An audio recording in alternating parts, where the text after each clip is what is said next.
Okay, what's up, everybody? Welcome back to my channel, Real Talk Recovery, where we talk about recovery from addiction and I share my life with you. My name is Nicole, and I'm an addict, and my sobriety date is July 13th of 2015. And tonight we're going to have another guest speaker, you guys. Tonight, Kathleen is going to be on to share her experience, strength, and hope with us. And of course, you know, my phone is going off the chain, so let me shut my notifications off. All right. Hey, guys. Hey, Sky. Hey, Hi at Last. Hey, Margie. Hey, Seth. What's up, y'all? All right. Cool. Hey, Misty.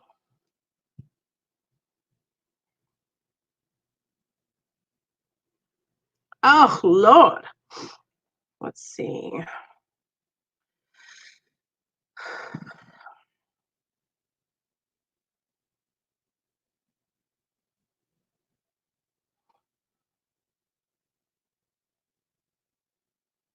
Hey, Irish Dragon. Awesome. I'm so glad you guys are coming. Come on in, everybody. Come on in. I'm going to share this video and get it over to the different social media platforms, and then we will be rocking and rolling.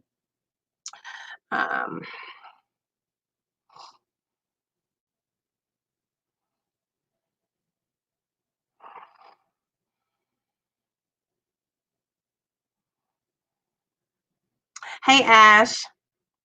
Thanks, girl.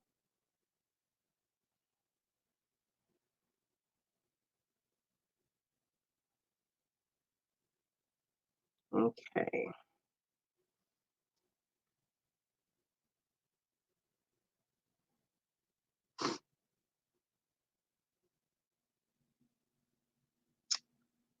Boom, boom, boom, boom, boom, boom, boom, boom, boom, boom, boom, boom, boom, boom, boom, boom, boom.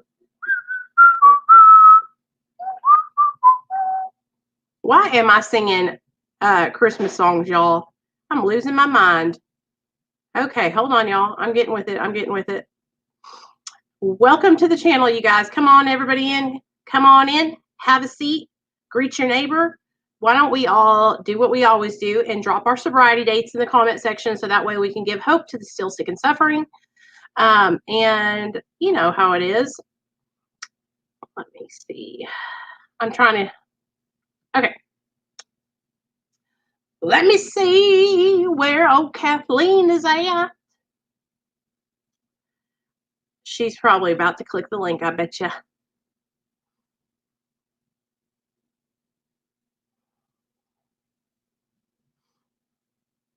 So, how's everybody doing? Hey, good deal. Hey, George. I'm glad you made it, man. I went ahead and shared this video out over there to a bunch of people on Instagram because, you know, some people don't get the notifications, you guys. It's driving me crazy. I hate that happens because this is like we're going to have a speaker, you know?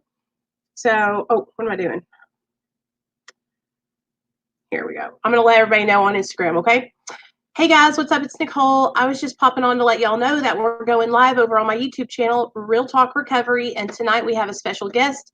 Kathleen is coming on the channel to share her story. So if you are struggling or you're just bored at the house because you're on lockdown and on this damn quarantine, come over to Real Talk Recovery on YouTube and hang out with us. All right? See you there.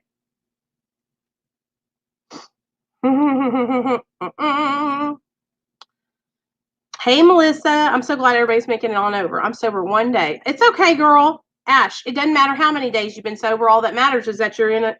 You're in it to win it. Okay. Don't look at it like that. Okay, hold on. I gotta do this one too, you guys. What's up, you guys? I'm live over on Real Talk Recovery, and we are having a special guest tonight. Kathleen's coming on to share her experience, strength, and hope.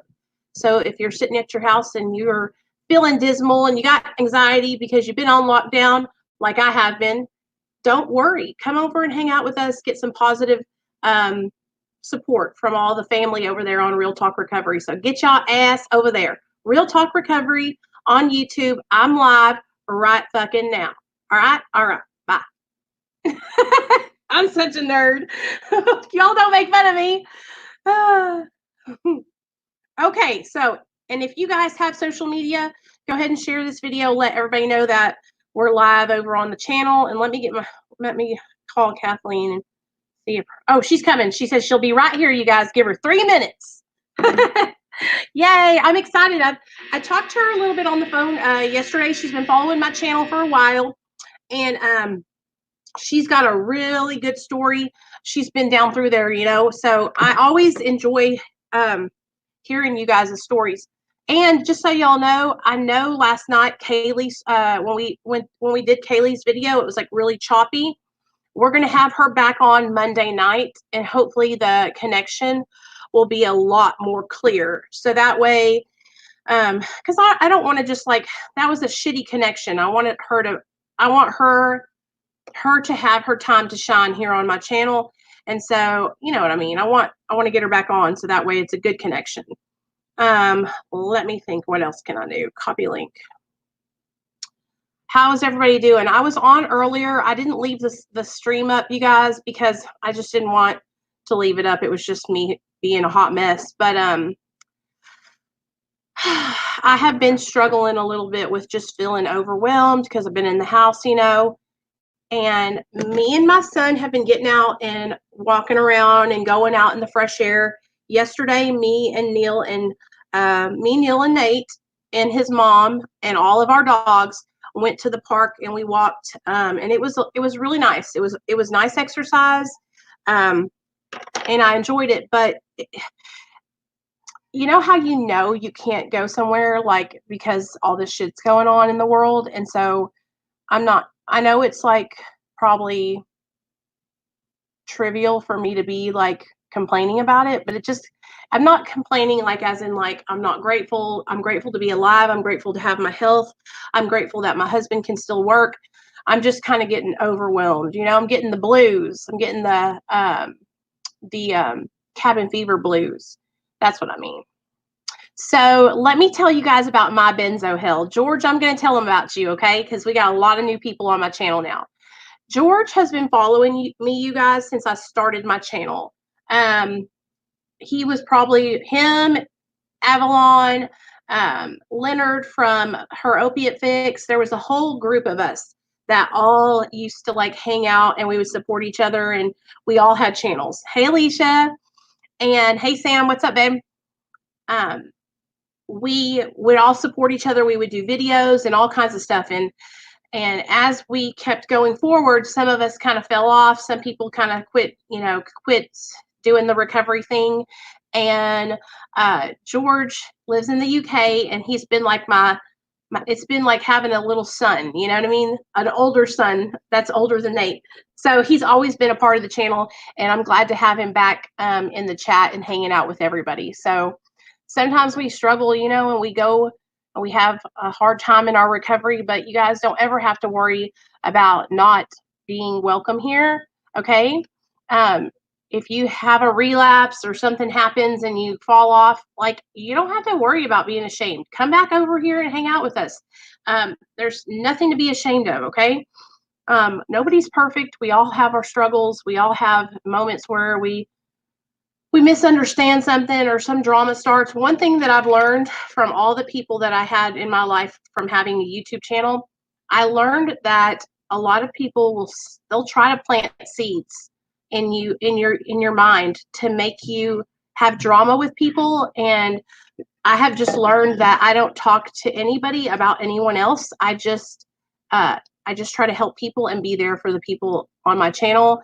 And it's been working out so great. We haven't had any drama. We've been having just like smooth, happy, supporting streams. I love you too, George. And so don't let people who don't care about you get inside your mind, you guys.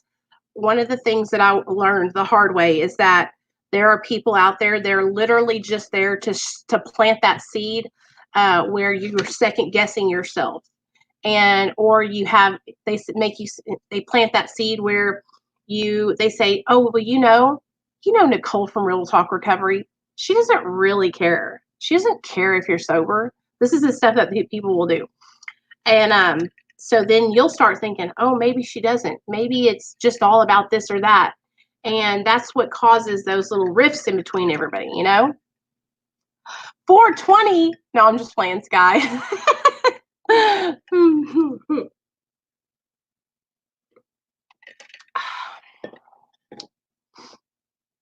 I'm so glad you guys are all saying what's up to each other. No one should be ashamed of relapse because everyone already knows when it's happening. Yeah, we all.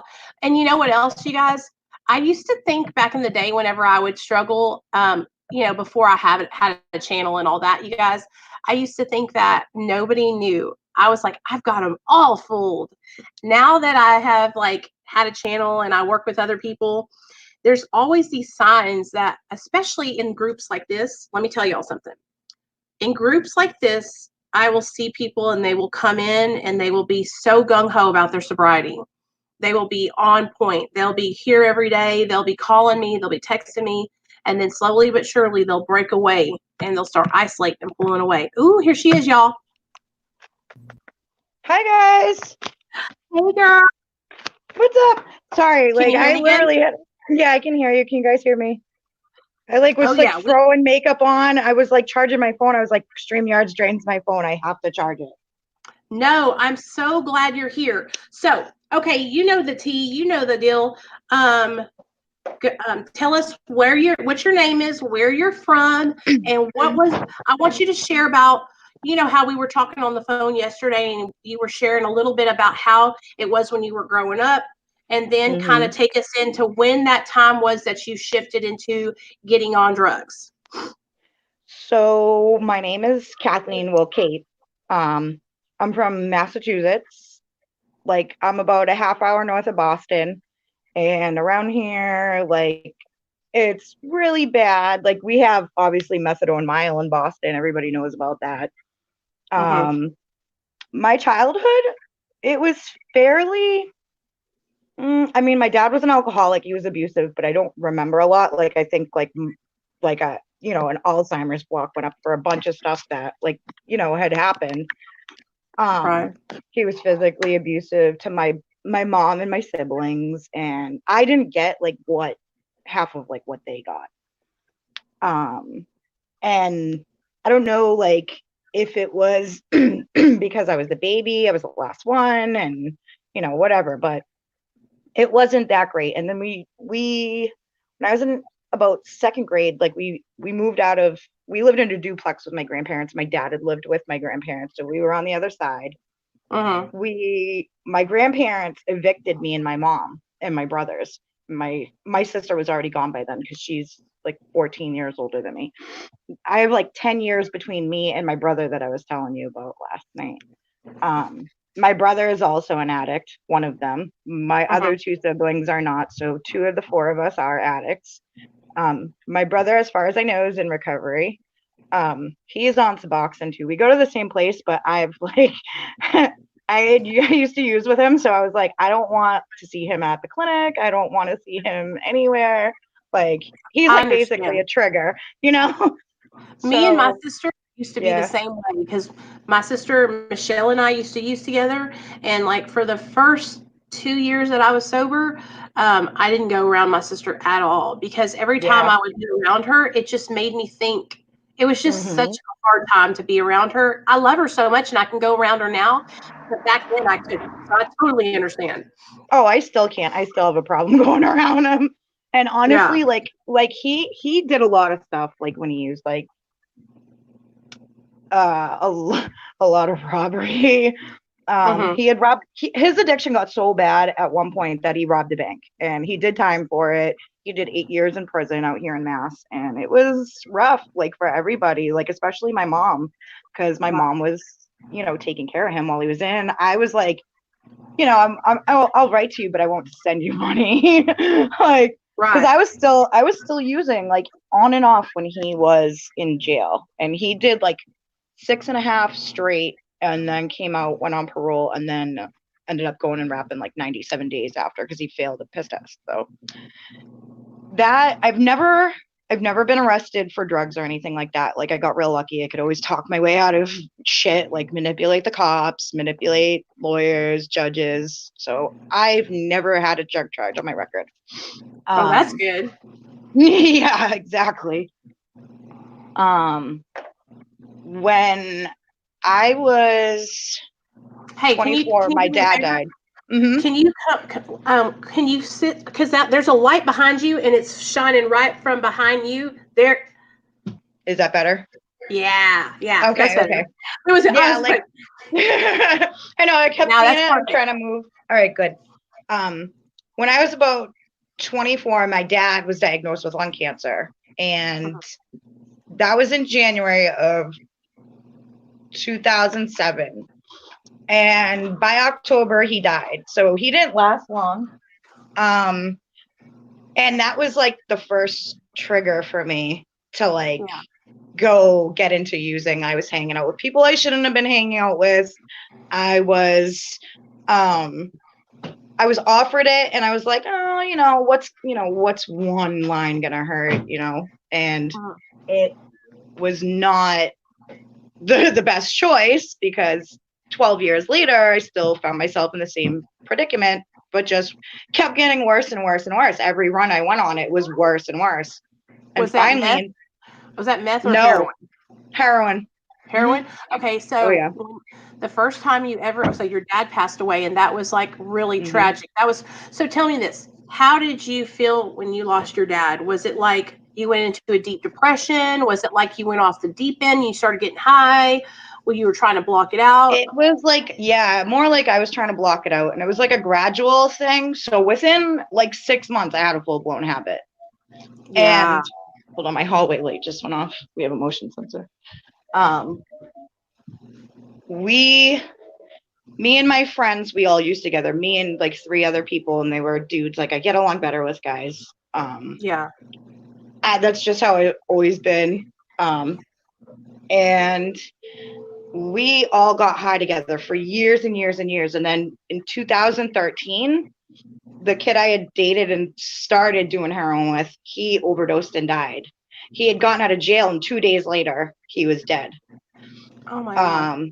Yeah. So that was like that was a major, major thing. I feel like that affected me more than my dad's death, which is like crazy to say, but looking back, like, I mean, I spent every day with those people, and just because they were addicts and I used with them doesn't mean like they're any less of people, and doesn't mean I don't care for them as much as the next. And a lot of people don't understand that. Like, when I tell them that, like, especially my husband is great. He's understanding to a point. But like I said to you on the phone, like, my husband's an alcoholic. He hasn't drank in a long time. But he's never done heroin or fentanyl or like harder drugs than, like a line of coke here and there when he would be drinking at a bar. Right. So he's not really one for me to talk to, because like, and I don't mean this about every alcoholic, don't come for me. Like, but they're like, well, my stuff's legal. I can walk into a store and get mine. Like, look at you, you're putting a needle in your arm or putting a straw up your nose. Like, you're dirty, like this, that, the other. Like, I don't get Hep-C. Yeah, there's that stigma, because alcoholism or alcohol is more acceptable socially. It's not acceptable socially to be smoking a heroin off the foil or shooting, you know what I mean? Like, you can go to a bar and drink, and nobody's going to think anything about you. They're not going to look at you like you're an alcoholic.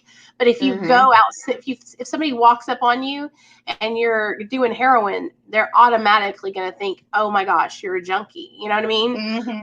And because, I mean, that's what we were doing, Exactly. But I totally understand what you're saying. And when it's like, my husband's an addict, but he's an addict like I am. So he understands. When I totally know what you mean by like, somebody that's your husband being an alcoholic and not being able to relate to you having an addiction. Yeah, I totally understand. So my ex Justin died in 2013. I ended up getting pregnant with my son Xavier in 2014, which was great. I was like, great, I'm finally gonna get clean. I tried. I couldn't do it. I used when I was pregnant. That's why I was like, I can completely relate to you. I used when I was pregnant. And as bad as that is, people don't understand. It's so hard. Like that, it has such a grip on your mind and you don't give a shit. You don't care. You don't care. You're growing another life in you. You just Right. don't care. And I had a It's double habit. I was so ashamed because of that, and that was probably one of the hardest things to share on my channel because so many people, I see people comment and say things Mm-hmm. about women that used while they were pregnant, and I wish that I could have said that I didn't. I really wanted to not do Yeah. it. I wanted to be sober with all my might, and so that's why when I ask people like, "Have you ever used and not wanted to use?" Have you Mm-hmm. ever been like wanting to stay sober, but you got high anyway? You know, that's what it's Mm-hmm. like whenever you're trying to get sober and you can't, you know? Yeah. And So tell me this, when you were I had a pregnant double with habit. your son, right? Mm-hmm. Oh yeah, so you had to use more because of the fact that you had the baby inside of you. Mm-hmm. When you were pregnant, did they not test you or anything like when you were going to get your prenatal care? They were giving me urine tests every time I walked in, but never saying to me, hey, Uh-huh. this came up in your test. Like, what's going on? Do you need some help? Do you want a program? Anything? Because I swear, if somebody had said that to me, like, especially it being a doctor, I would have been like, yes, let's do this. I just didn't care. Like, I didn't care. And no one was calling me on my shit Right. because my son's father was also an addict. He had been on pills for years and years and years. And then when we got together, it was like he started doing heroin then. And I feel guilty for that. I feel guilty for it all the time. But Yeah. then it's like you think like he already had a habit, like with his pills. Like he's got this thing called myelofibrosis. Mm-hmm. And it's like a bone marrow blood cancer. And he was really, really young to have it. He found out when he was 25. He had like a massive heart attack and then found out.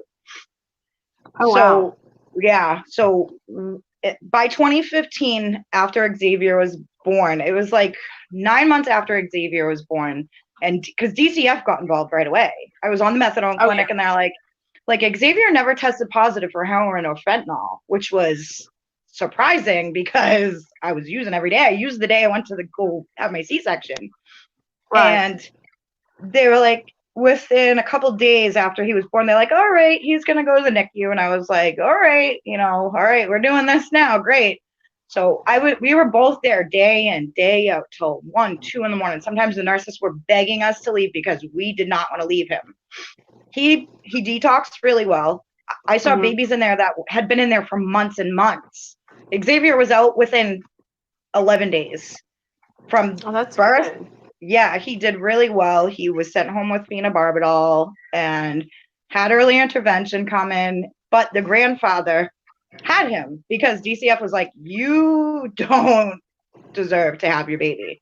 I didn't get to leave the hospital with him. I didn't get to take him home for visits. I had to go see him at the grandfather's house. We had really lenient visit times, but it still wasn't like it sucked. It really sucked. And you Yeah. think that would have kicked me in the ass, but it didn't. I didn't care because it was like, well, they took my baby. This is their fault, like blaming everybody else. It's everyone's fault but my own.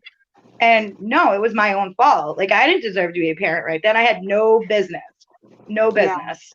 And I'm grateful that I had family to take him because if I didn't, he would have been adopted and I'd never see him again. Because Yep.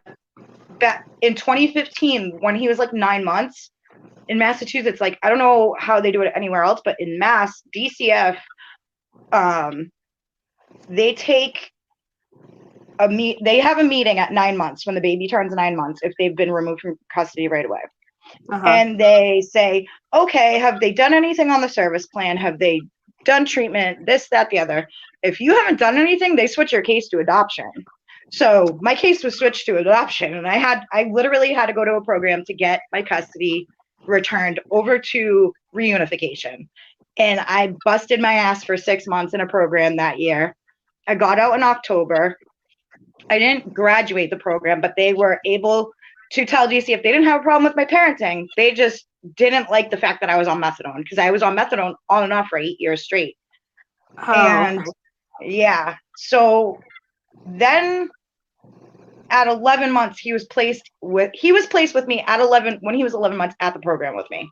I had to have DCF write a letter stating like he would be placed in my care at the program within 30 days.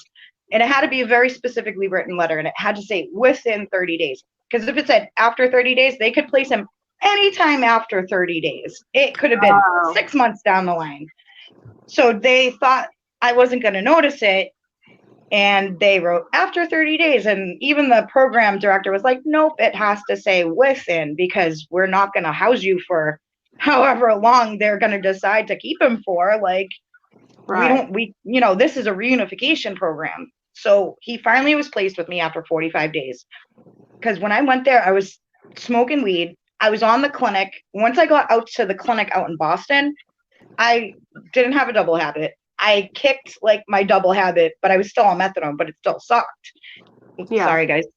It's okay.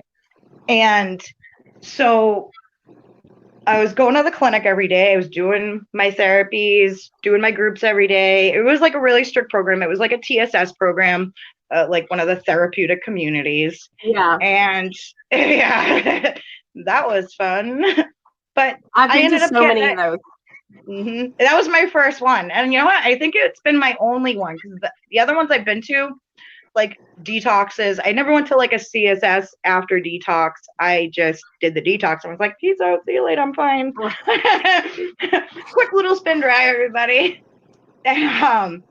So I finally got custody back You still after a there? couple of years. Yeah, I'm here. Did I freeze? Can you guys see me, hear me? I can't really see the chat. I can pop in and see for a second. Can you guys see me? Hello? Oh, okay. All right, Mama of Kenny. Am I frozen?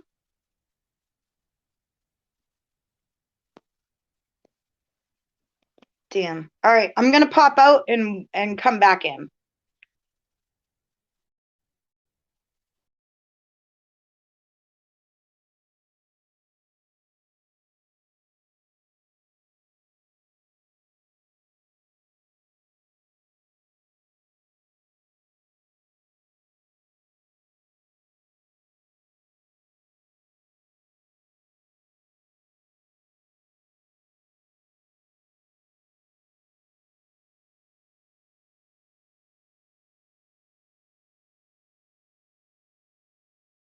Girl. You back? Hi. Can you? Okay, I'm here. I'm back. Okay. Woohoo! Sometimes All it right. drops like that. StreamYards is awful. It does that. Like once my phone Mm-hmm. hits like 15%, it's like, nope, I'm not gonna work. But I'm fine right now. My battery's charged. So when I left the program, I came back to live with my mom, and I had the baby with me, and I was doing really well. I was sober, but I was on the clinic. I was on the methadone clinic still. And Mm-hmm. about, I want to say, so this was into January 2016. I don't know, I was like at that point, like I was telling you, like the pause, the post-acute withdrawal, and I was kind of like going a little loopy with it. So I ended up relapsing. No one knew. Mm-hmm. I was still getting up every day, doing my hair, my makeup, like I was still functioning. I wasn't working, so I could kind of handle it and be functioning, but not, if I had a job, forget it. Like it would have been done. Right. So then I had already lost a few more friends since 2013 from overdoses, like a lot in 1 year. I remember actually in 2016, that summer of 2016, I lost 9 people I knew. Damn. Uh-huh. That's so sad. Yeah, it's crazy. And it was like so many people I went to school with, like people you would have never thought that would ever pick it up, did, and they died. And it's like, and I really have a lot of survivor's guilt because I'm literally the last one of my friends alive. All the people I used with are dead. I'm the last one alive. And it's like scary because then in 2017, around my birthday in May, I started feeling really sick, like I was getting cotton fever, thought I was getting bad dope, not lasting long enough. And, fentanyl doesn't last long. It lasts maybe 4 hours and then you're sick again. My habit at that point was over 3 grams a day, whether it was like me selling my food stamps or me, borrowing money, cuffing bags from the dealers. I had like 3 different dealers at the time. And then it was like, then I had no dealers because I owed everybody money. I was like, shit, what am I going to do? So then I got on Suboxone. Like I've been on and off Suboxone for years, but this is the first time that I've done it the right way and I've used it right and not sold it, not done anything. I get drug tested every 2 weeks to hold myself accountable because I know I'm going to get caught if I use. I know I'm going to get caught. And if I use, I'm going to die. Because in 2017, in the birthday month in May, I got endocarditis. I didn't know it at the time. I was sick for maybe 3 or 4 weeks before I went to the hospital. And like by the time I went to the hospital, like I told you, like my skin was gray. I was dying. I was gonna die. And so that's so scary. So many people get that. It's a lot of people I meet that get endocarditis are heroin addicts, IV heroin addicts. I have hung out with so many meth heads, and I've never met anybody that had gotten it from shooting meth. But something about heroin, I guess maybe it's because I don't know what it's from. Is it because you have to shoot so much to stay high? Because whenever you're on meth, it's like it's from dirty works. Okay, dirty works. Okay, I got you. So or like even a contaminated bag, like if there was mold in the bag, because I told you I got the Candida one, and Candida is a yeast in your blood. Tell them how you got the Candida endocarditis. Tell them what happened. So my son's father, he had a ball, one of them ball mason jars like this, like that round, filled to the top, like thousands of cottons that he had saved. And he had left them wet, and he put them in the jar and sealed the jar. And one day I was so sick. I was like, dude, I need something, please. Like, please, like, I'm about to lose my shit. He was like, well, I have these. You can try and get something out of them. And I was like, score, let's go. I started doing those. And I was doing those in April. So it took maybe, now that I'm like thinking back, like it took maybe within 2 weeks for me to really start feeling shitty. I thought I was getting cotton fever because it was like the same symptoms, like shivering, like I could not stop shaking. I was like delirious. It was the craziest thing, because I remember like my son's father walking in and going, get up, you got to go to the hospital. Your blood work came back because they called my husband. And I didn't know that they had called my husband at the time. I found this out after I was like, in the hospital for a few days. And they had told my husband, you need to go home and get your wife because she's going to die. She has 2 life-threatening blood disorders. And so I got a bacteria, like regular endocarditis, but I got the fungus on top of it. And they're like, we don't even know how you would have gotten this. They're like, you're real lucky that we found this now, because it's literally like a 50% mortality rate. And they usually only find it after you die, like the specific kind. So it's like, I got real lucky, like real lucky. They said, you're going to have to do, so that whole summer I was in the hospital. I had a PICC line. I did 2 different hospitals. The first one, they don't like addicts, and that's just how they are. I went to the hospital in the next city. Like the first one tried to put a PICC line in me. I had it in for like a day and a half. And they were like, all right, you're going to go to the nursing home. I said, I'm not going to a nursing home. They were like, well, you have to. I was like, no, I don't. I'm not going anywhere. Like, you don't have to go anywhere. If you're not comfortable with leaving, you don't have to. I mean, that's how it is in Mass. Like, and I knew that. So I was like, nope, nope, you're stuck with me. Yeah. And why did they want you to go to a nursing home? Because they said I would be getting the care that I needed, but in reality, I wouldn't have been. I was going to be with elderly people that were sick, that, they get sick easily. If I got sick, I was going to die. Like, I have chronic kidney disease. I have hepatitis C. So it's like, I have two immune deficiency diseases, and that's scary. Like, especially like right now, like I am bugged out about the whole thing, but I mean, guys, wash your hands. We learned that when we were 2. And so I spent that whole summer, so around August 4th of 2017, I had gotten out of the hospital, and they said, you're going to have to do medical day because, we're just we can give you this while you're not in the hospital. So I said, okay, let's do that. And they said, you have to come every day at the same time for 38 rounds. So that was 38 weeks. And after 7 or 8 days, they were like, this isn't working. They kept taking 2 cultures every day I went. It takes about 4 to 5 days for the yeast to grow in the cultures. Bacteria grows within 1 to 2 days or hours, but the yeast is like a lot different. You don't know it until it's like, bam, you're deathly ill. And so they were like, this isn't working. We're gonna have to give you a valve replacement. And they're like, if it was in your mitral valve or another valve, like it settled in my tricuspid, and the tricuspid's your biggest valve in your body, in your heart. Oh, wow. So they couldn't even tell at first how much damage I did. They had to do what's called a TEE, and they go down your throat with an ultrasound machine to do the backside of your heart. And they saw then, like, that it was real bad. Like, I have a murmur still. I didn't need open heart surgery. As far as I know, I'm good. I could have been on antifungal meds for the rest of my life. I'm not on those. So, like, because it was like once I got clean, like real clean, that's when like my body started going, healing itself. And like, honestly, if I didn't get clean, like I would probably have a 6-inch chest, scar down my chest right now in the middle, because they were like, you don't need a small one. Like if it's in your mitral valve, they can make like a little incision like this big right here, like a 2-inch incision. But if it's in your tricuspid, they have to crack your chest, do the whole thing. Like it's scary.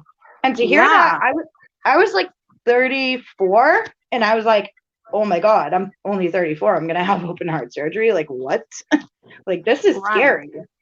So January 2018, we got evicted.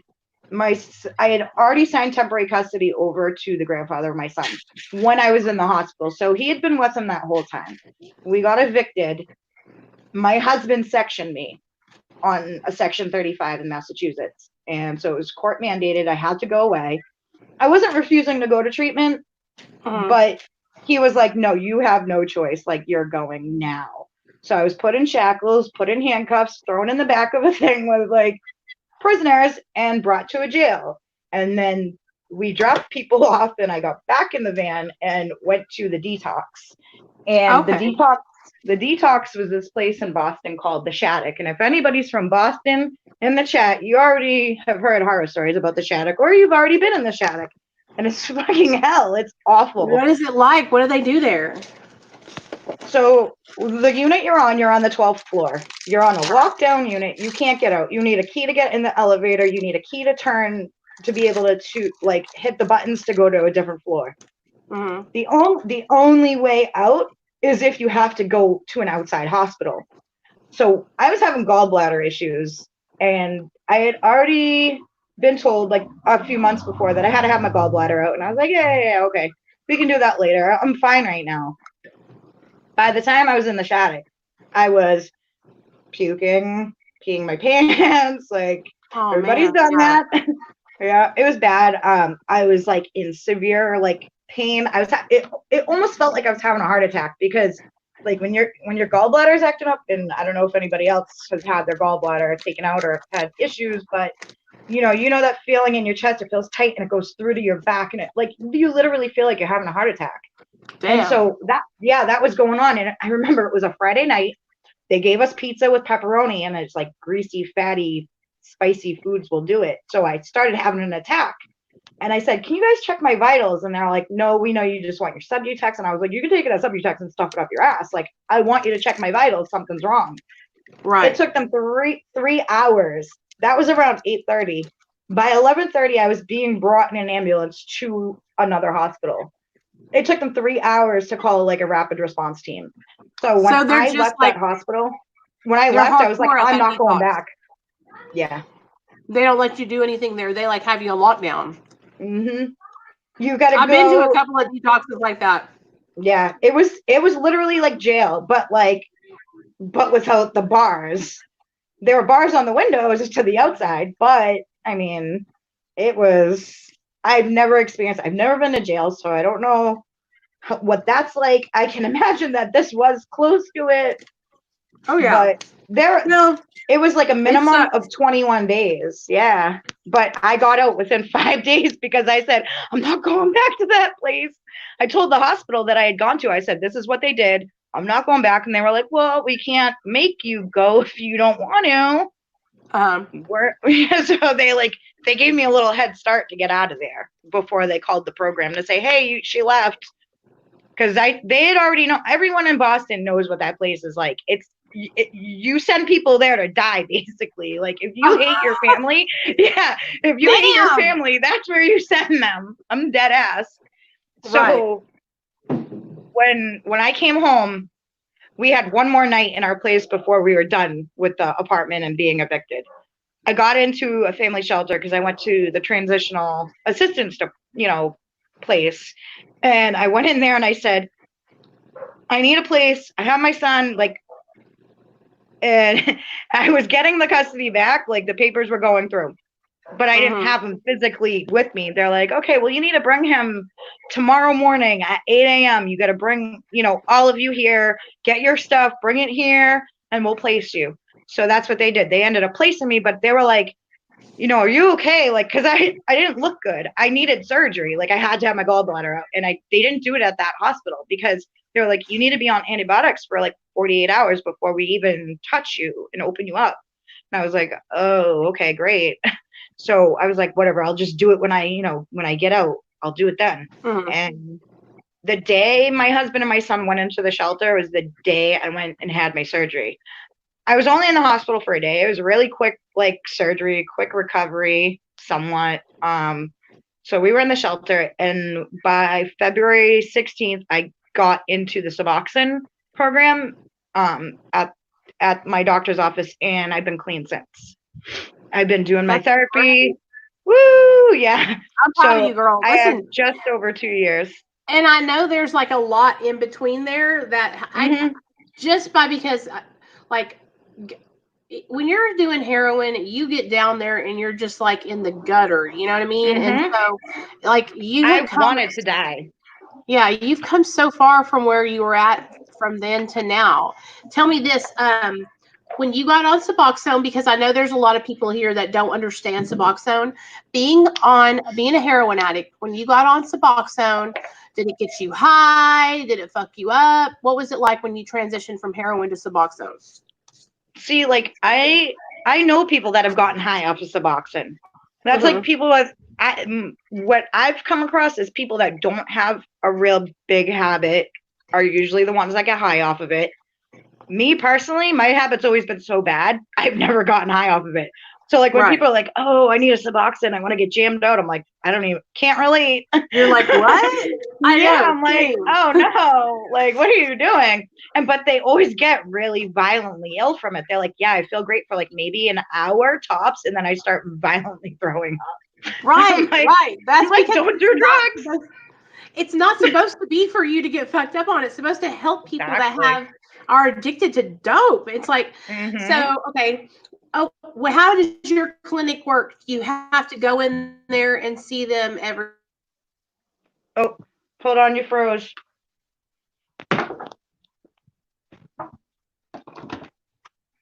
Shit.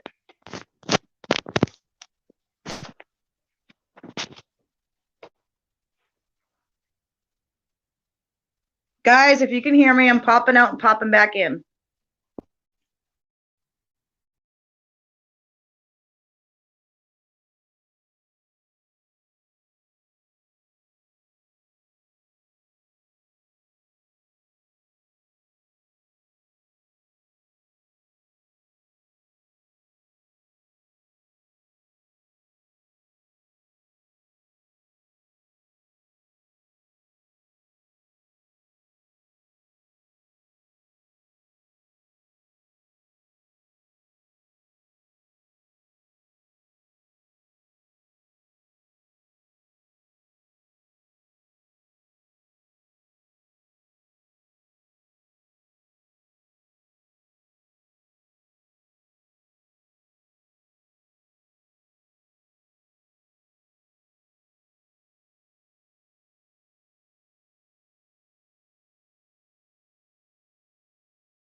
Sorry, you guys.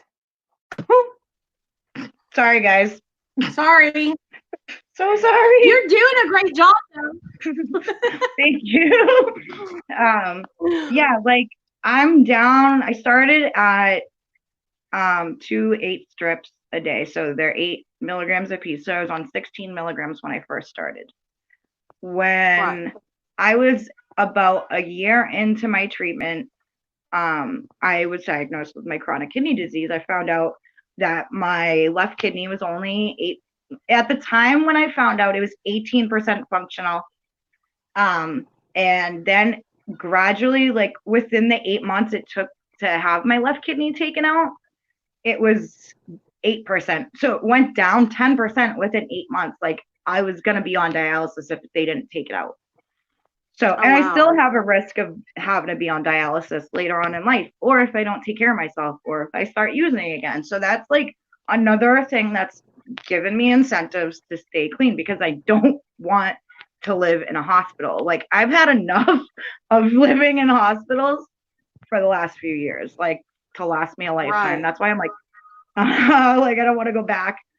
But once that started going on, so Christmas Eve of 20, let's see, I was still at the family shelter. It was 2018. So Christmas Eve of 2018, that's when I started having like problems with my kidney, and I was like, all right, I gotta go to the hospital, because when the pain in my back was so bad that I was like, I was gripping onto my bed and I almost broke it. That's how bad it was.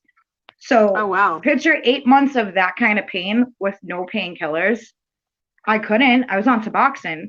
When I was in the hospital, they tried to give me morphine after the surgery. They had to give me fentanyl during the surgery, obviously. So they made sure I was comfortable. They ended up saying, well, we can give you like a low dose of morphine with a low dose of Suboxone. And I was like, nope, just give me my Suboxone and Motrin. I don't want it. Because I was like, I know what participated withdrawals feels like, and that's not fun. That's one thing with Suboxone you got to be careful with, because you can push yourself into full-blown withdrawals within 10 minutes, and it can last a long time, or it can be quick. It depends. It depends how fast your body metabolizes it.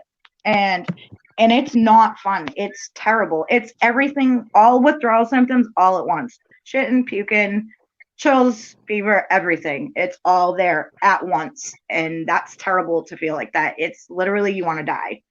So I started taking only one of my strips every other day, because I couldn't get up at night. It affected me more at night than during the day, like when I woke up. So then I had done that for like a little while before I told the doctor. And I should have been upfront with the doctor, but I had mentioned it to a couple nurses, and they were like, well, yeah, that's understandable, like, to not, be able to get up if you're having these problems with your kidney. So I ended up talking to the doctor about it like a few months later, and he was like, all right, we're just going to put you on 4 milligrams then, like every other day. Because he was like, if you're taking one whole strip every other day, if you took a dose every day, it would be 4 milligrams. And I was like, all right, let's do that. Okay, yeah. Recently, I was given the 4 milligram strips, and I was like, like I'd rather cut the 8s in half than do it that way. There's a difference, it seems like, doesn't it? The 4 milligram ones are like a 1 inch by 1 inch strip, like this.